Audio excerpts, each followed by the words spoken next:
Good morning. Today we are going to talk about the present tense in French, the présent indicatif. What is the present tense? The present tense is the verbal tense that tells us what is happening right now, in the present.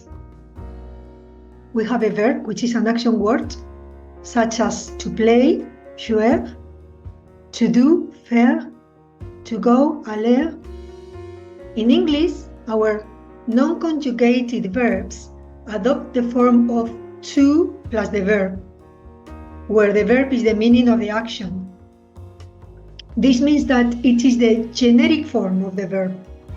There is not a subject to go with it. So for instance, to see is to believe. Who? Anybody. It's a general statement.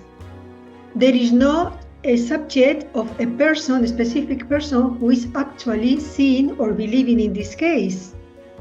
There is no subject, so we are only concerned with the meaning. But as soon as we have a subject, the person carrying out the action, then we have to start conjugating the verb as follows. In English, for instance, the conjugated verb of the present tense of to play is I play, you play, he, she, or it plays, we play, you play, they play. And if you look at the system, you see first, second, third, singular, first, second, third, plural. Why?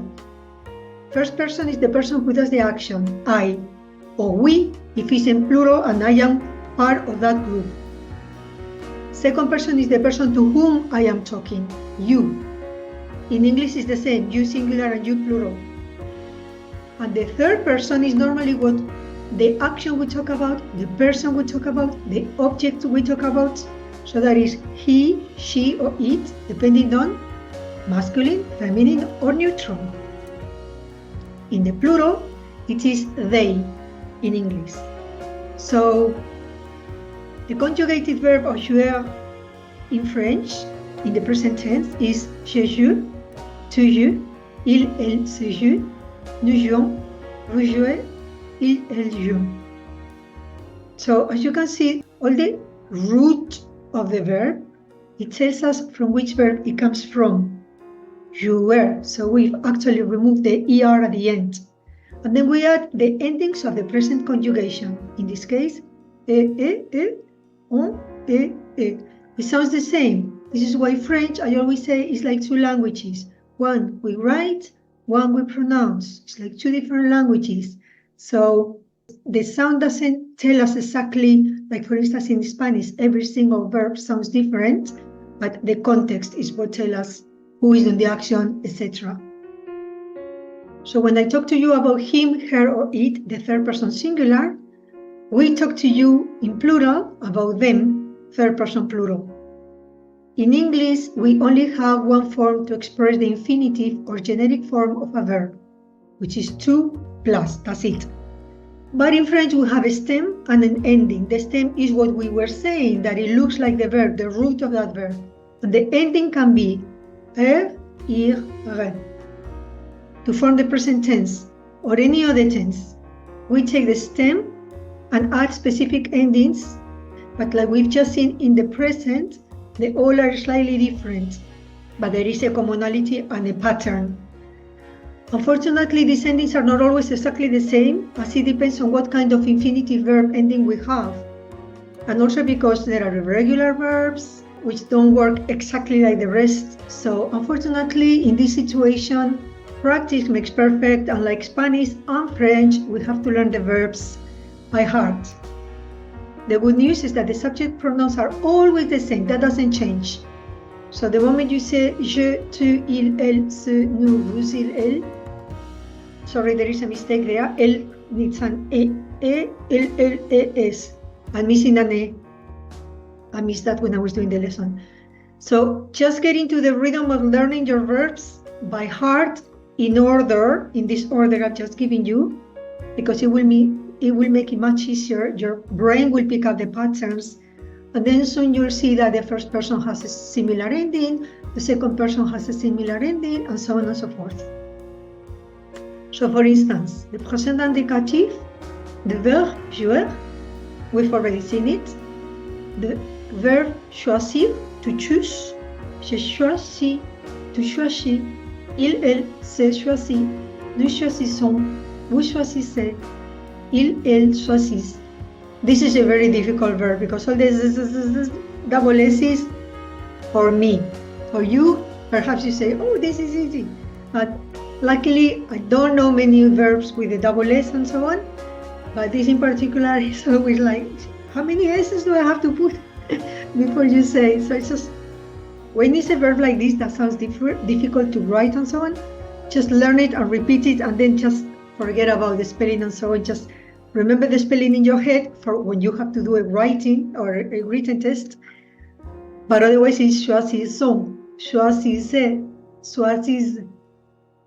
And then a verb with the sample of RE, for instance, vendre, to sell. Je vends, tu vends, il, elle se vend, nous vendons, vous vendez, ils vendent. See?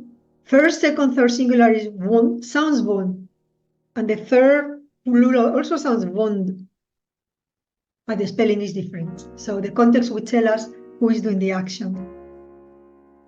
However, there are other very important verbs that are irregular and we use them all the time. So it's not escaping learning them. For instance, faire, to do. I mean, look in English. How often do we use the verb do? All the time. Je fais, tu fais, il, elle se fait, nous faisons, vous faites, ils font. Look at the third person plural, font. The rest of the persons have got a F-A-I. Nous has the S, liaison, in between the I and the O. Otherwise, we would say faisons, faisons. It doesn't sound right. So, faisons. Vouloir, to want. Again, how often do we use to want in the conversation? Je veux, tu veux, il, elle se veut, nous voulons, vous voulez, ils, elles veulent. So again, veut, it suddenly changes to vo, voulons, vous. That sounds so ou, vous. So you can see the irregularity of the verb. But within the irregularity, you can see certain patterns because nous and vous have got a similar, not similar, the same root. There seems to be a first, second persons in the plural that carry the irregularity, and then we have this il, elle, that tends to be sometimes different from everything else. Devoir, to have to, must. Je dois, tu dois, il, elle, se doit. Nous devons, vous devez, il, elle doit. Again, D-O-I, and suddenly changes to the-if. But if you look at it, the first and second persons in the plural have got the closer root to the original generic verb, which means that the regularity is indeed first, second, third person in singular and the third person plural. It looks the other way around because it's a minority, the nous and vous, but it's not. Those are the ones that are more loyal to the original generic verb. One exercise, as you can see there, take your time, stop the screen, the video, and then write it down on the side, and then you check the answers. But I'm going to give you the answers in a minute so that you can hear the pronunciation. So how would you say the following in French? In present tense, I speak, you listen, we play, they go, she comes, I am, we are, they sell in the feminine form, you lose, he answers. If there is a verb you haven't seen, go to Google, translate, find the verb in French, and work it out in your head. If it is irregular, you may not be able to work it out, but at least you try and you get your brain to start working to get the gist of it, okay? So I'm going to give you the answers and see you in the next lesson. Thank you for listening. Bye-bye. Je parle, tu écoutes, nous jouons, ils vont, elle vient, je suis, nous sommes, ils vendent, tu pars, second person singular, vous parlez, second person singular on the polite form, and the plural. And il répond. Au revoir.